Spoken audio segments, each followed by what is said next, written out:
Now, we knew at launch we wanted things to kind of be a time of plenty and give people an opportunity to progress and really get out ahead of building and advancing their land. And now the reality is winter is coming. The shadow corn hatch is going to have an effect on the world. We're already feeling it as we near hatch. We will continue to feel the aftermath in the lead up to the Shadowcorn staking event, then Dark Forest Act 2, the war in the Dark Forest, leading all the way into Act 3 when Shadowcorns begin to enter the unicorn world. This is something that I think is really important to a really important point that I want to make to the community up front, which is we're not building a rigid and static product. So I was very, very excited to see the majority of people respond positively to these changes. It's my belief that we are building this living ecosystem that does require constant tuning and balancing, rebalancing. And change is a part of the gameplay. It is intended that we are going to force players into new meta, into adopting new strategies, and also into thinking like maybe I shouldn't just be wholesale dumping because there's an advantage right now, given that that advantage could get ripped away. These kind of things is something that, again, we are the game masters. This is a part of the content, a part of the experience and the entertainment that we are trying to deliver in mass to the community. So generally, I was super happy to see the majority of people respond positively to these changes. Generally, the people who were sort of upset, it wasn't even really with the changes. It was that we did not kind of like say up front or 10 days ago or a week ago, 2 weeks ago, like, here's all the changes that are coming. And this is kind of just my philosophy on it. Like generally, we really want players to explore these changes versus us just handing out a list of here's all the rebalancing that we did. In my view, it is a part of the game that you go in and discover what we changed, discuss it in Discord. I mean, the reality is if you follow some of the people in Discord here, you're going to pretty quickly figure out what we changed. Given how closely everyone follows. Like I literally view meta changes as a part of the game. I view them as new content. And if we just hand you a list of what we changed, we've kind of zeroed out that new content, right? There's no exploration, there's no value in kind of looking at it. And so, again, I wanted to kind of make that comment coming off of what was really our first major change. Speaking with Jeff, our design director, post-launch, it was chaos. You all were here for that. We were all here for that. And I do not think we were as reactive as we should have been to the economy. And going forward, you can expect us to be a lot quicker and changes to happen on a steady and regular cadence, much like you would see in a normal free-to-play or game-as-a-service title. That is very much the direction that we'll continue to head. And the idea is to weave it into the story, weave it into the fiction, weave it into the lore, and make it something that feels special, fun, and exciting. And I'll stop there. Thanks, everyone, for listening. Excited to dive into questions. Thank you so much, Aaron. That app was super exciting, and I'm so excited for the future of crypto unicorns. Just a quick note for anybody who's thinking to ask questions related to game issues, the friendly team over at the Mod Support channel can assist you too. As much as possible, let's make the most of this time by asking questions that only Aaron can answer. But truly, any question is okay. To accommodate everybody's questions, I will be imposing a 3 questions per person rule for this AMA. We want to talk about so many things and unfortunately have limited time, so I hope that this new rule helps everyone think a little bit more about what they want to ask before they step up onto the stage. If something has been answered previously, you'll have to ask something else. If you like somebody's questions so much and want them continued, then please hop in and finish the job for them. I'll just mention the AMA mechanics really quickly, and then we can start. If you want to ask a question, please press the request to speak button. The button looks like a raised hand. You can queue up even while somebody's talking. Once we accept your request, you'll see a green bar at the top of your Discord. Click accept to begin speaking. We will pick people one by one so everyone has a chance to ask something. Once you're unmuted, feel free to ask your question. We also have questions from shy and busy unicorns. It's on the AMA questions channel. Take note that we will try our best to get to those too, but we will prioritize spoken questions over written ones. So if you have a written question and you're not sure if it'll make the AMA, please press the request to speak button and ask away. If you see a particularly interesting question on the AMA questions channel that you want an answer to, why not step on the stage and ask the question for the person who wrote it? Okay. Let's have Jackie Ace please come over to the stage. Hi guys, can you hear me? Yeah, hi. Hi, so I have one question and I'll save the other two for later if I have some others. Aaron, you just mentioned that there was a net inflow of 300K in the RBV in-game market. The last time you mentioned a number for this, it was around 700K. So my question is that like a specific time frame for those 300K, or is it the overall year to date? What is the exact time frame on that? Yeah, that's great to clarify. So the 300K was specific to the Rainbow Token Marketplace. The 700K is the breeding and evolutionary cost. So in total, we've seen just over 1 million in net RBW inflow to the game. But the 300K was very specific to like based on the amount that people have bought, right, versus sold. It's still net 300K buy, which is a good sign. Yeah, actually, I was referring to the net buying on the Rainbow Marketplace because I maybe I'm remembering it wrongly, but I remember that like 2 or 3 weeks ago, something like that, you mentioned a similar number around 700K for the inflow. I'm not sure on this, but that's what I remember. Yeah, Josh can clarify on that. I think he's probably in here listening. It very well could have fallen a bit relative to the RMP marketplace, but generally we're looking at still net million plus RBW across RMP and evolution and breeding. Okay, that's all. Thank you. Yeah, thanks, Jackie. All right, thank you so much, Jackie. By the way, have you been experiencing any issues during gameplay? Check our Known Issues channel under the News and Updates category to learn more about these issues. Can't find your specific bug in the Known Issues channel? Head over to the Mod Support channel where our friendly mods and admins can assist you. If we need specific information, we will direct you to fill up a Zendesk ticket about your in-game issue. You can find the Zendesk link under the Official Links channel or by clicking the Player Support button on the game.cryptounicorns.fun website. Next up, let's have Indra. Hey. Hi, Sparkly. Hi. Thank you. My question is very simple. It's just want to ask two questions. Do you have any timeline to solve one, stuck in the second transaction of breeding, hatching, or evolution, and two, land unavailable in lock or unlock tab after locking? This issue is already quite took long time. The second one, for the land unavailable, I don't have worries because I got another wallet.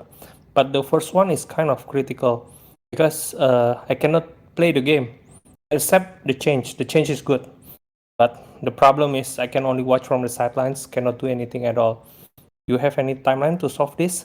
Because we only got the answer from the support team that they're already into this, they prioritize this, but they don't give enough clarity when they're gonna solve this. Some of the people already have this trouble like almost a month, some like weeks.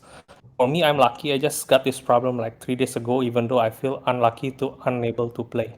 Hopefully, I got clarity about this issue from the Yeah, session. absolutely. Thank I you very appreciate much. you.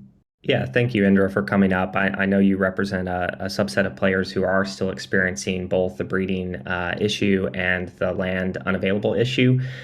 This has been a bit of a struggle. There is one server engineer that really can solve most of these issues, and he was very important the last few weeks to making sure our TDD process got followed, technical design documentation process got followed, so the teams could get kicked off on the end of June update work. Um, it has been requested that we don't randomly tap this engineer all the time with issues, and that he dedicates a full day every week to solving and resolving these issues.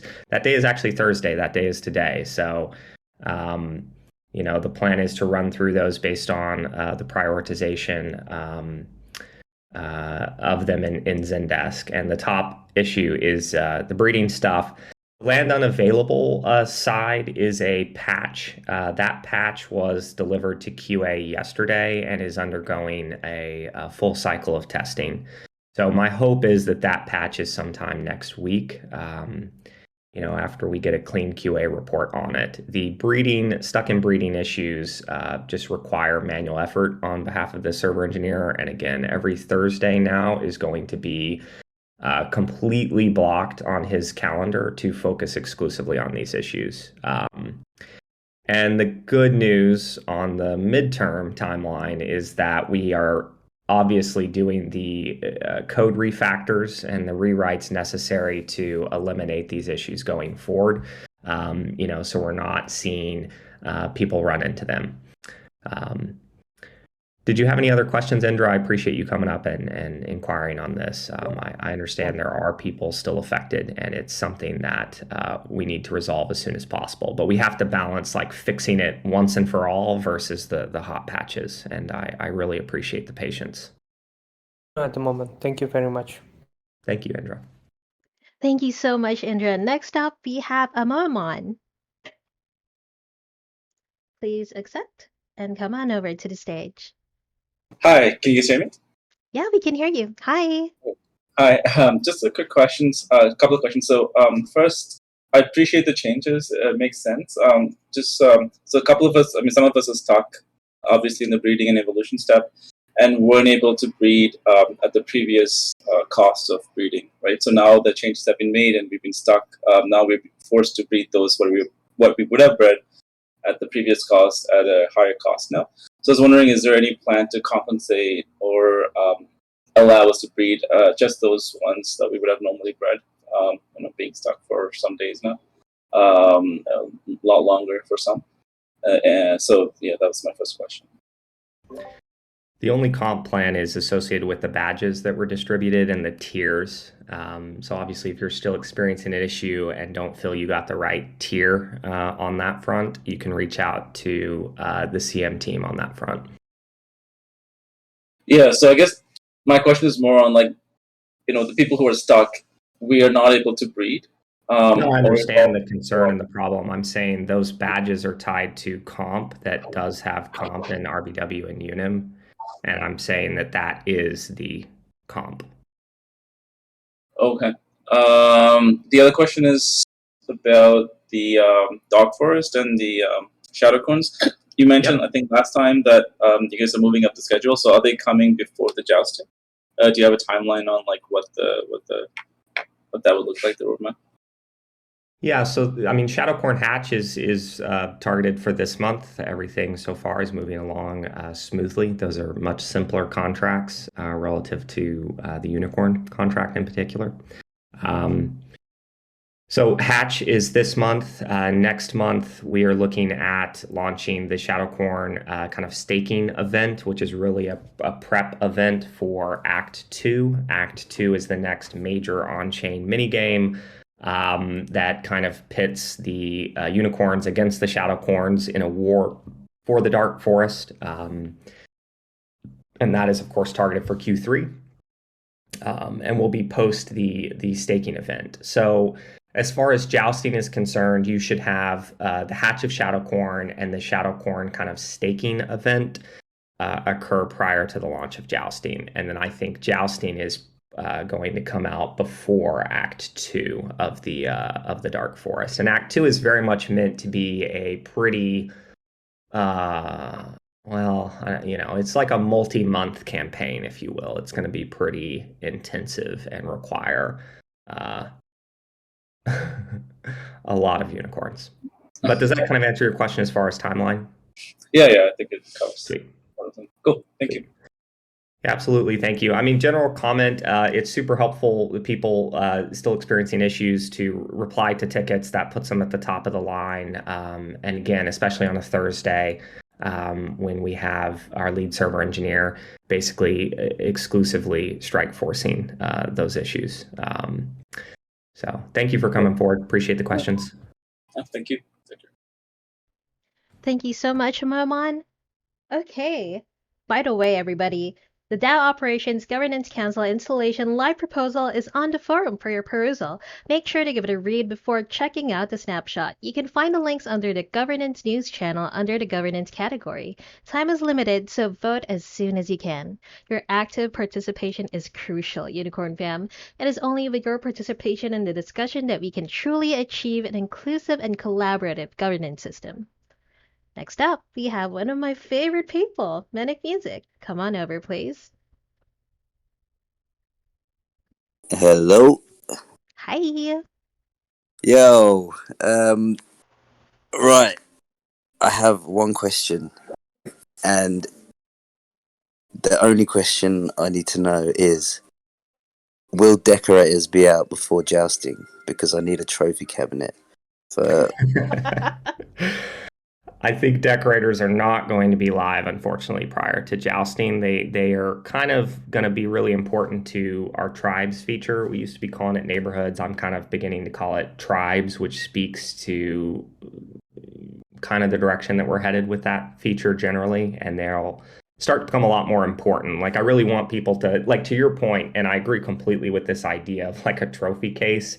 And we absolutely do plan like totems and trophies that you can kind of set on your land that, in particular, if you won some big tournament, I think that'll be just really incredible. And then with tribes, you'll have these shared kind of social spaces, and you can really kind of like flex that to a certain extent in your peer group. So no, I'm happy to hear you kind of requesting that feature because it is very much top of mind. But it'll be something that we slide in with tribes.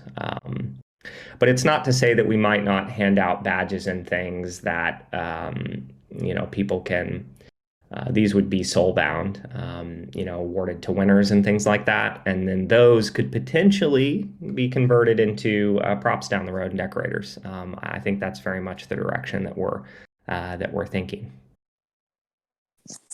Nice. That's exciting. Awesome. Thank you. Sure. I think there's a lot of fun stuff that we could do with that. So I'm very excited to continue to iterate there. Good question. All right, thank you so much. Okay, next up, let's have a written question. Ready? All right, we have one from Tito Sadang. Can we have more information on the Shadow Corns, please? Like, will they have their own land? Will they have their own buildings and structures?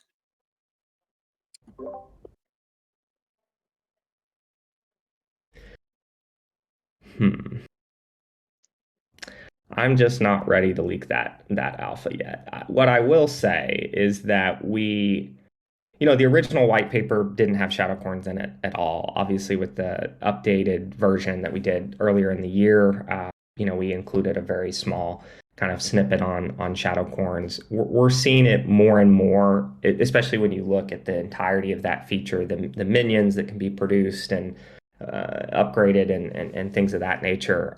We're seeing it as a really kind of foundationally important feature to our long-term game and economy. And so I will say that we are looking at way more deeply integrating the Shadow Corn experience than we were at the very onset. So I'll leave it with Art has already done some kind of pretty cool stuff across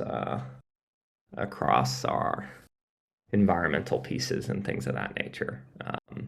So the question is a very good one, but I'm not fully ready to leak that alpha yet.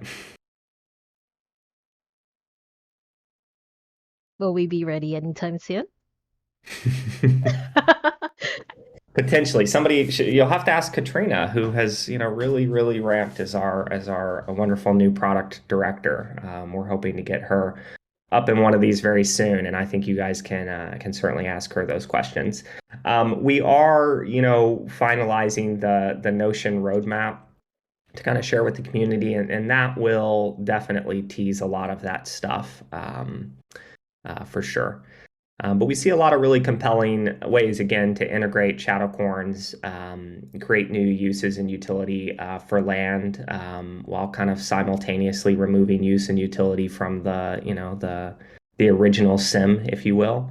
And there's going to be a very interesting question of who works on these. I'm going way too far. Next question, please, Sparkly. Next question. All right, but before that, mighty unicorns, follow me to ensure the safety of unicorn kind against the shadowcorns. Peep the defense against the dark forest mechanics on the community updates channel to learn more about how you can be part of this momentous event. All right, let's have another written question. All right, we have one from Zeke1. Will you update the Shadow Cord map, Jousting, estimated time frame, given the current state of the game?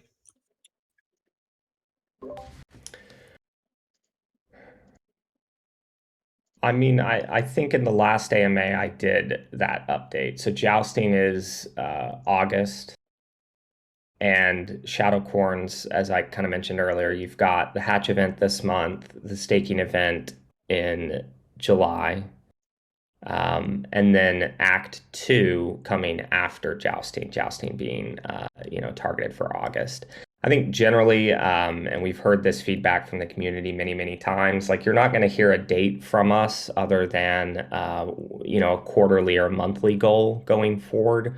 Once a date is distributed, you can know as a community that it's past QA and we're ready to roll. I think too many times we've been kind of gunslingers, and it really did hurt, and there was a lot of pain at launch as a result of that.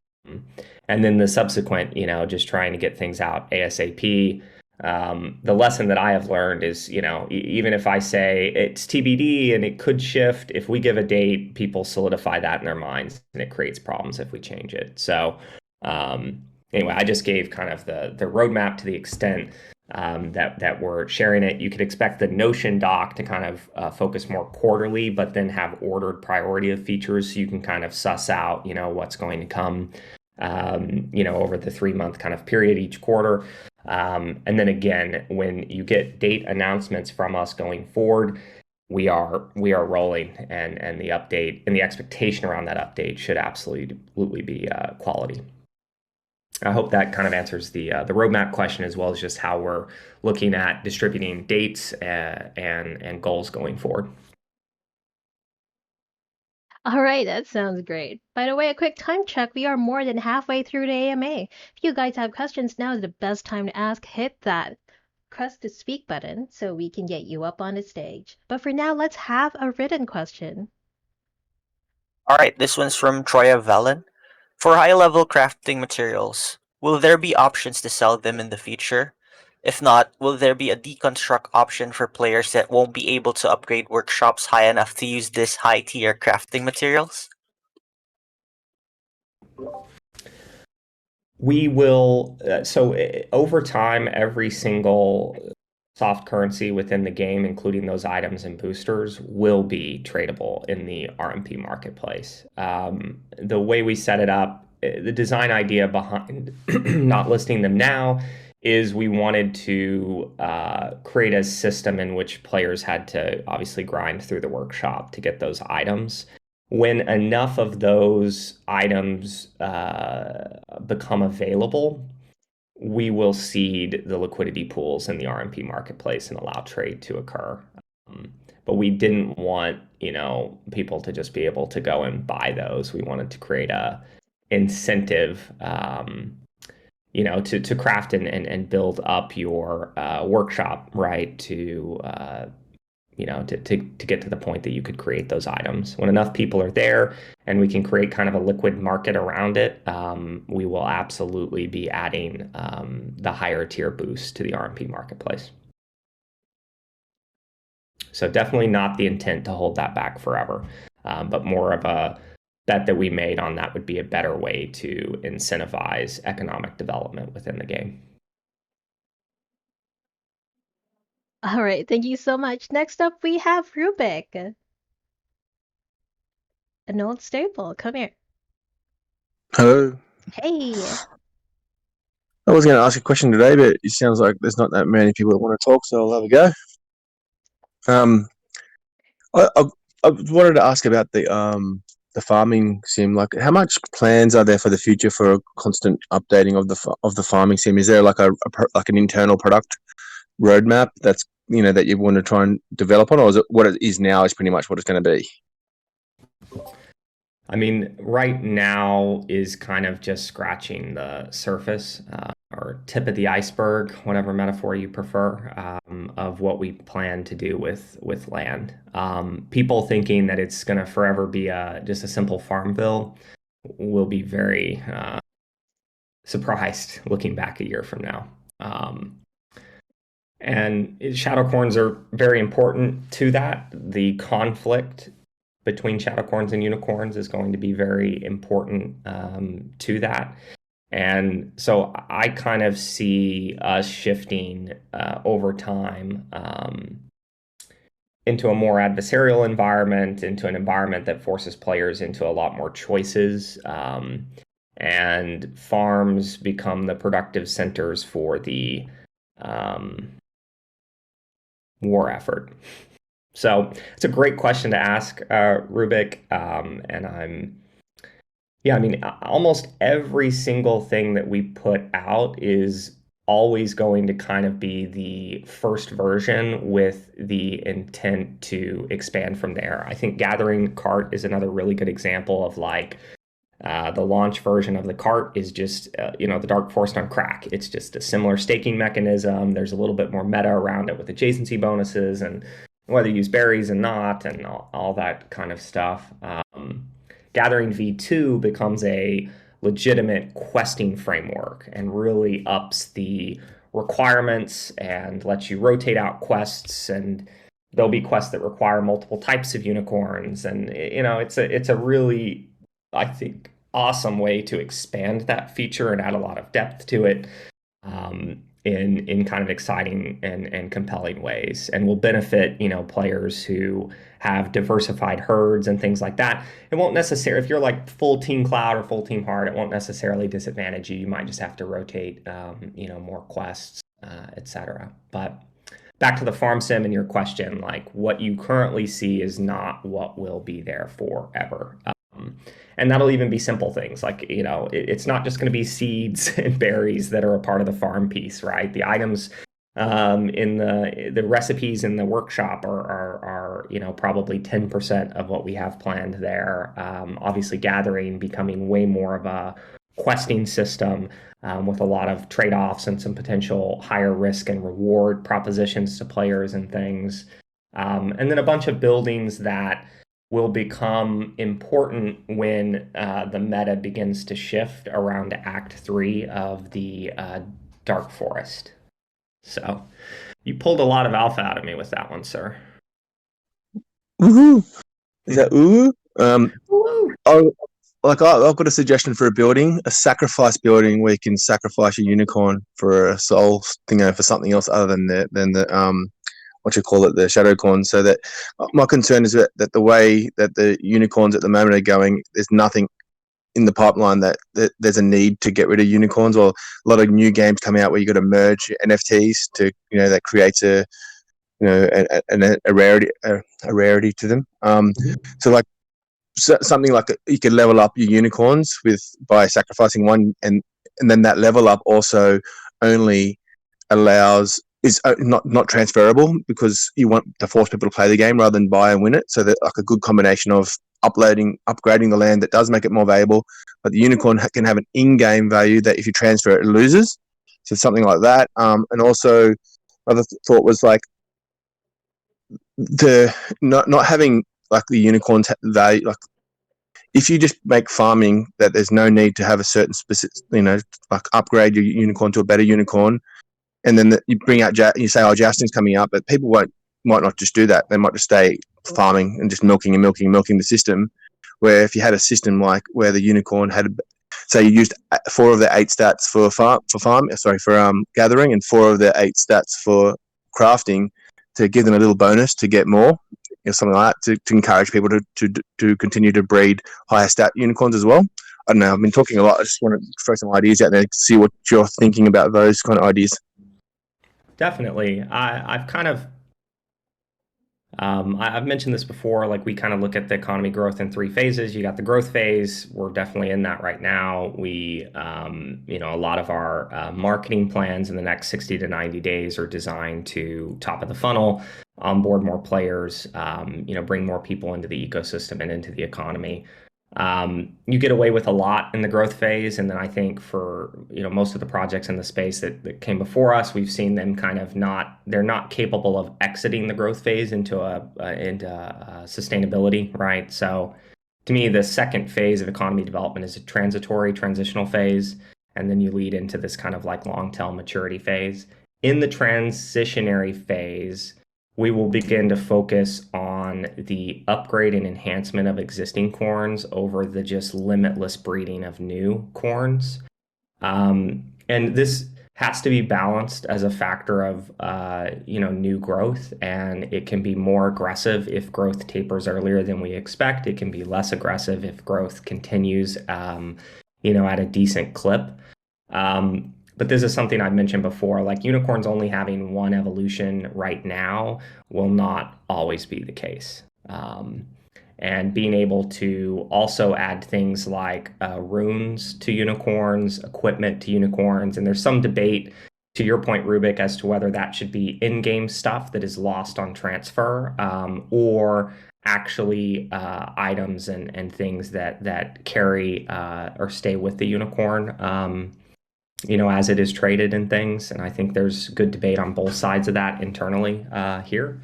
But that to me is going to be where the renewed kind of investment comes from. And over time, it gets harder and harder and harder. It will continue to get harder and harder on the farm sim for people to just mindlessly, extract. I think the gathering V2, kind of the questing system, is a really good step in that direction.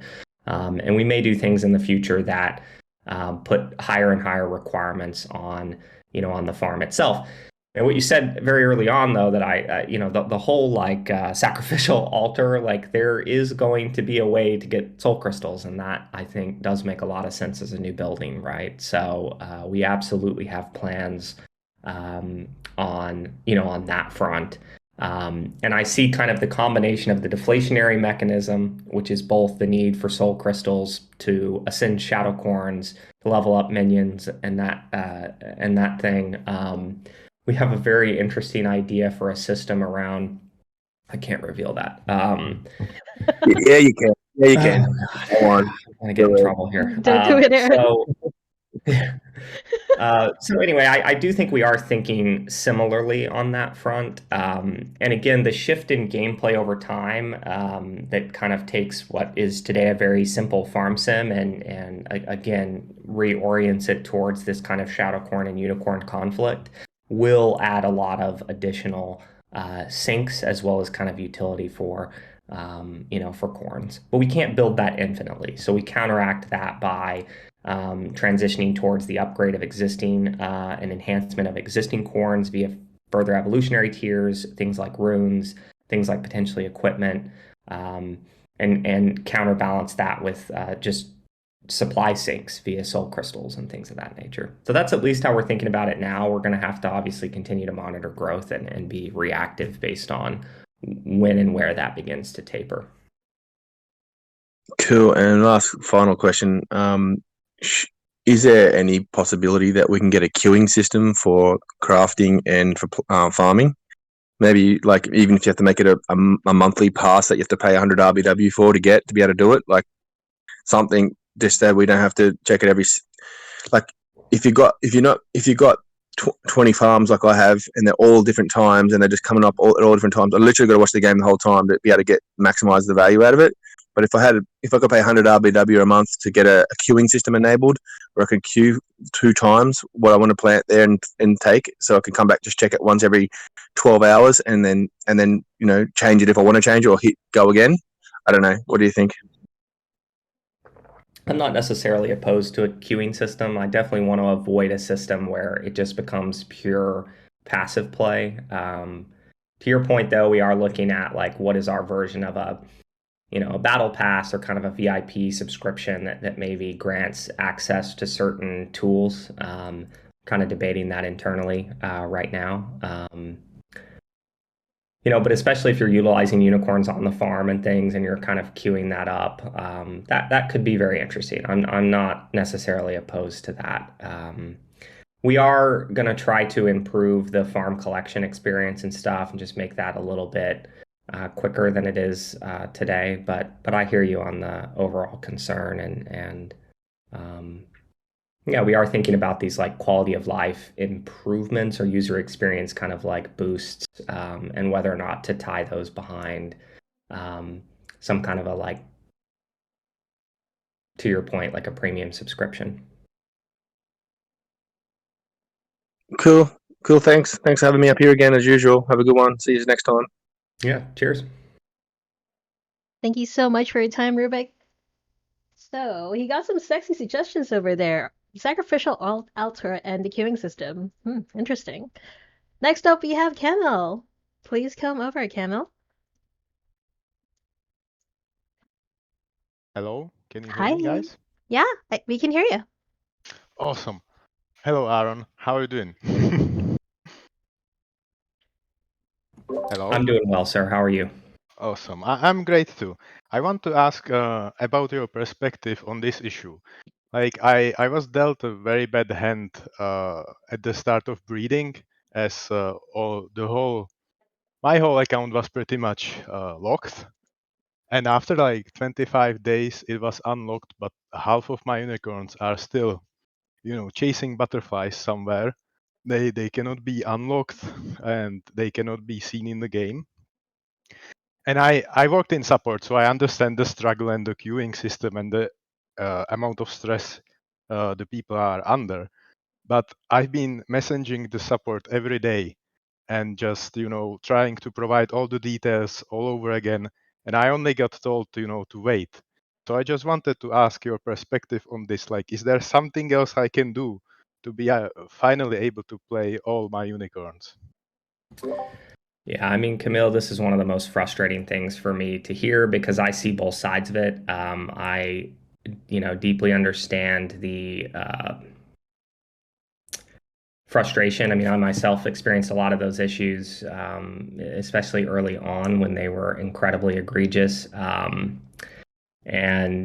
So I do understand that frustration. And then on the other side, I see a team that's,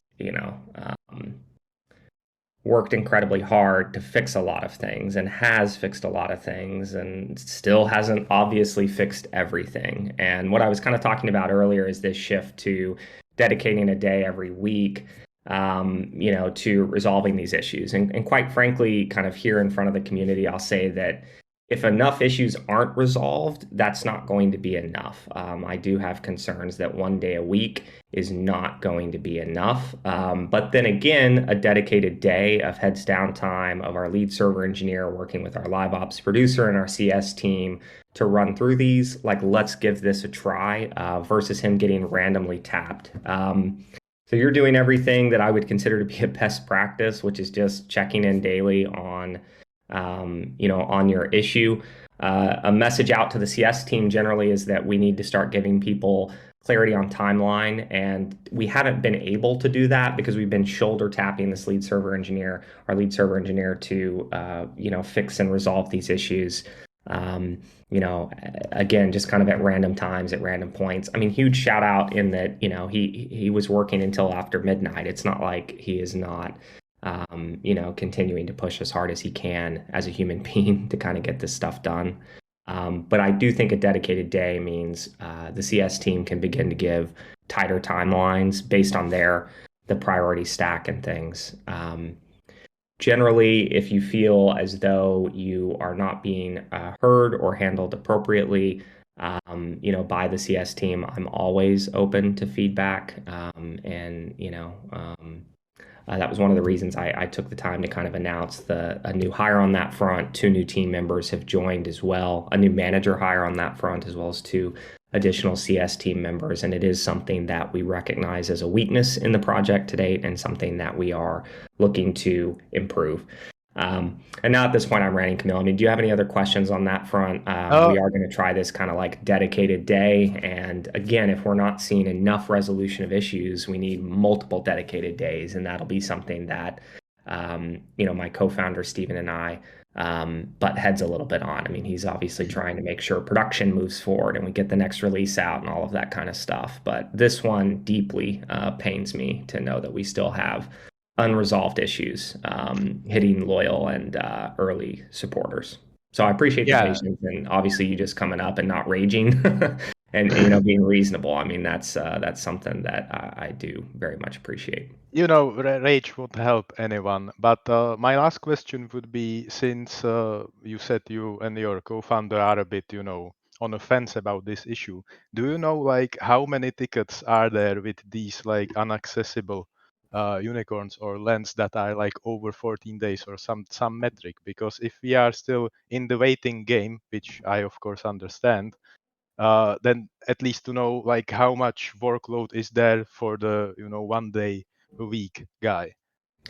Yeah, the breeding issues are sub 100. It usually takes him 5 to 10 minutes of digging into player data on our backend system to effectively fix things. So dedicated time and him not being bothered by other team members on feature work will be pretty helpful in closing that stuff out. And then, as I mentioned earlier, the challenge with a lot of these damn breeding issues is we've written batch commands that have, largely predominantly fixed, the VAT. That's right. Remember, we started like 2,000 tickets. We're well below 500 now. And then as far as the breeding specific issues, we're sub 100 on that front. The land unavailable issue is something that a batch command will fix, which is something that a script that we run that executes against, the broken or bugged player states.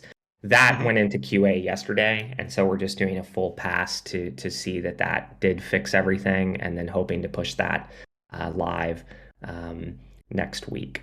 So it's kind of this like, I feel pretty confident based on where we sit, as well as the fact that the server engineer, our lead, is kind of light load on feature work this month.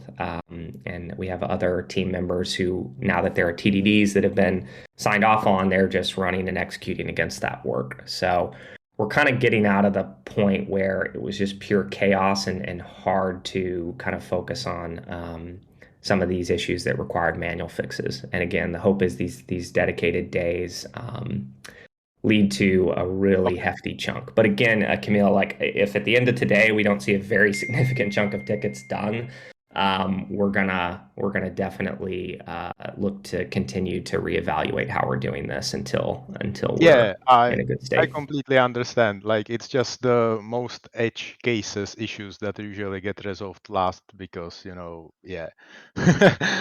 I understand how it works. Okay, thank you very much, and I hope that I will be a happy man after today. Thank you. Thank you for coming up, Camille. Appreciate it.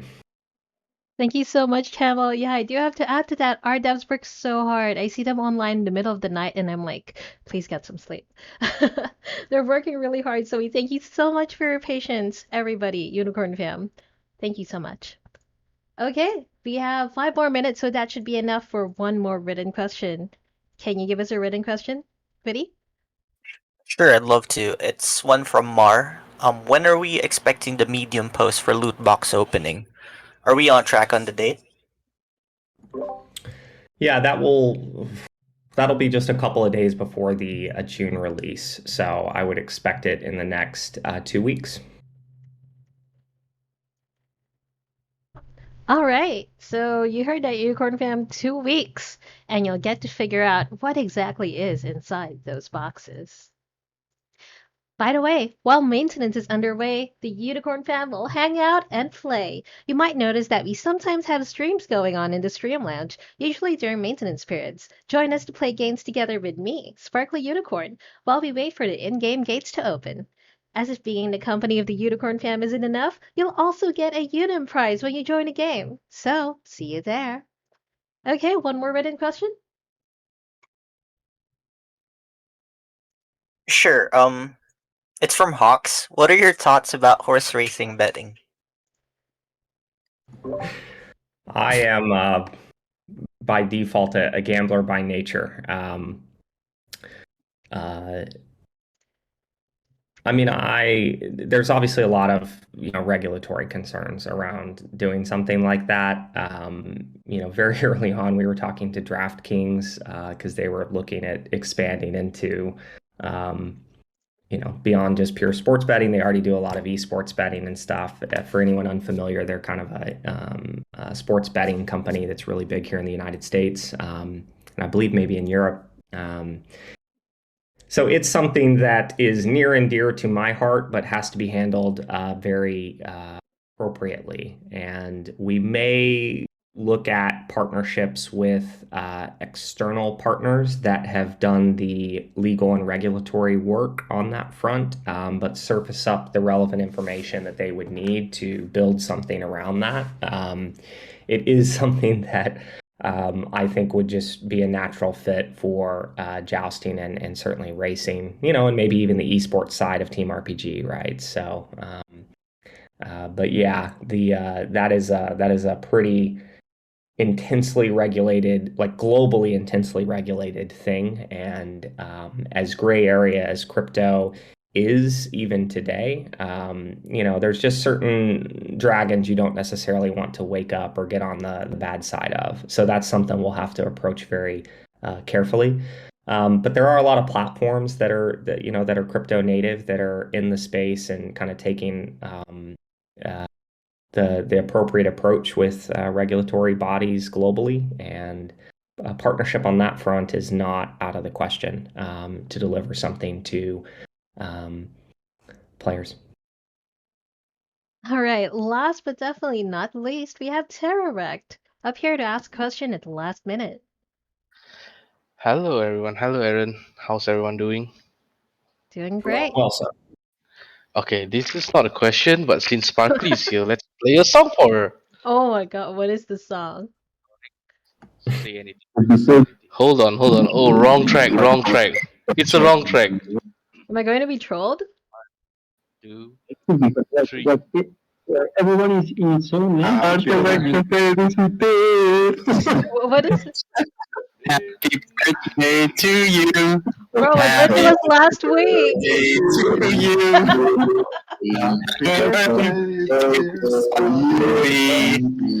Thank you so much, but I prefer to enjoy your voices in the comfort of not the AMA.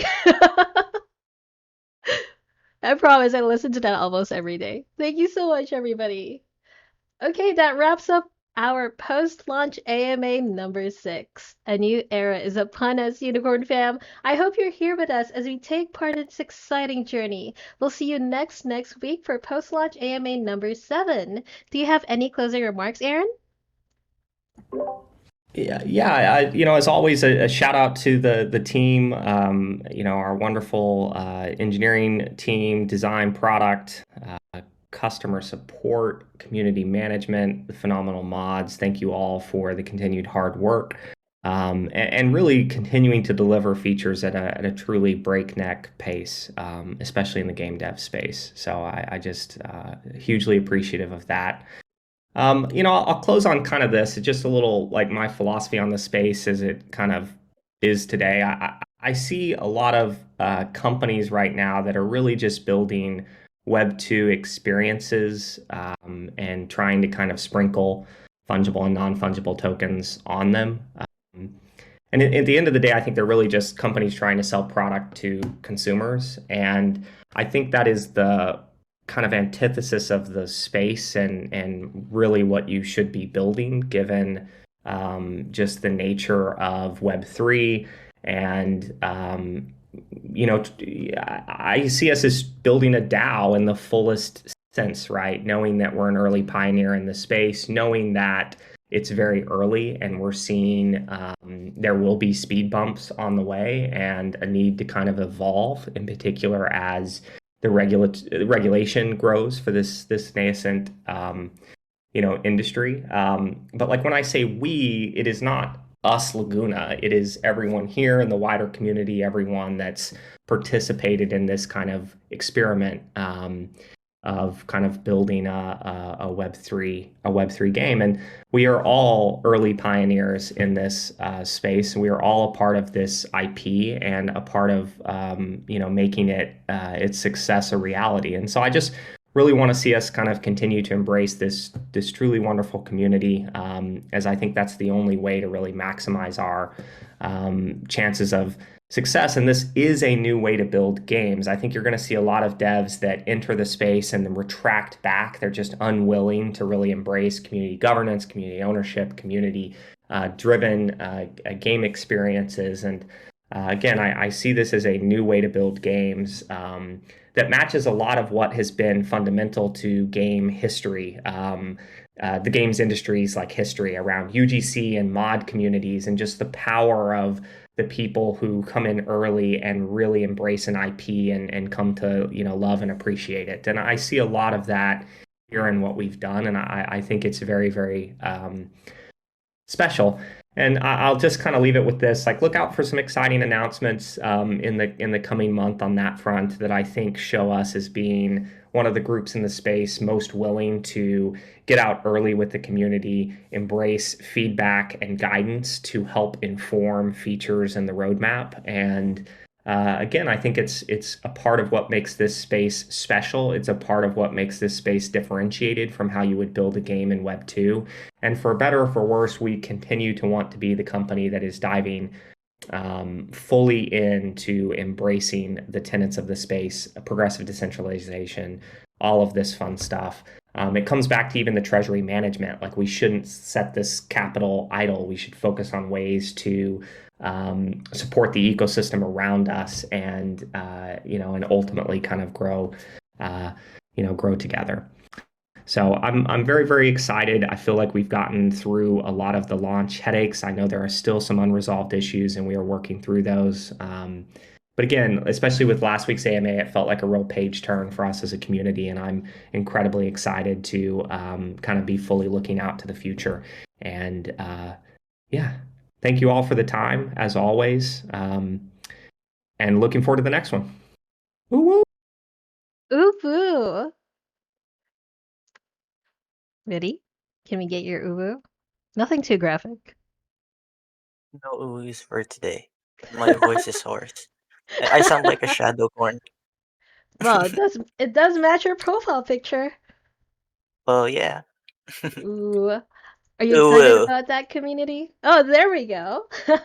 We'll post a recording of this AMA on our socials if you would like to give it a real listen. Don't forget to share this with your friends and fellow Unicorn fam who couldn't make it. If you have more burning questions, feel free to ask us and reach out in our support channels, Mod Support and Ask the Devs. This has been Sparkly Unicorn with co-host Witty Unicorn. Good morning, good Hey. night, and see you in game, Unicorn fam. Ooh woo. Ooh, ooh. Alright, bye.